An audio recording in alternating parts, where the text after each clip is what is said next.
মামাতো বোনকে বিয়ে করেছি, তো সে আমাকে স্বামী বলে মানলেও কোথায় কোথায় বাইয়া ডাকে। সেদিন বললাম আম্মুর থেকে আমার কথা বলে 1000 টাকা আনো।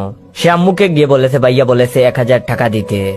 আমাকে বাইয়া ডাকতে শুনে আম্মু রীতিমতো অবাক। আমি তাকে 1000 বার বলছি আমাকে বাইয়া ডেকো না, লোকে মন্দ বলবে।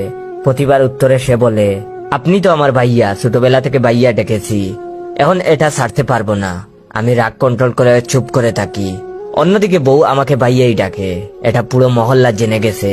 বন্ধু মহলও এর থেকে বিকল্প নয়। সেদিন বউকে নিয়ে শপিং থেকে ফেরার পথে দুটো ছেলে আমাদের দেখে বলতেছে, আহা ভাই বোনের কি ভালোবাসা। এটা শুনে মেজাজ গরম করে ছেলেটাকে মারতে গেলাম। বউ আমাকে আটকে বলল, রাস্তার ছেলেদের মারতে নেই ভাইয়া। মেজাজ গেল আরো রেগে। দিলাম বউকে ঠাটিয়ে থাপ্পড়। থাপ্পড় খেয়ে কান্না করতে করতে বউ বলল, আমাকে মারলেন কেন ভাইয়া?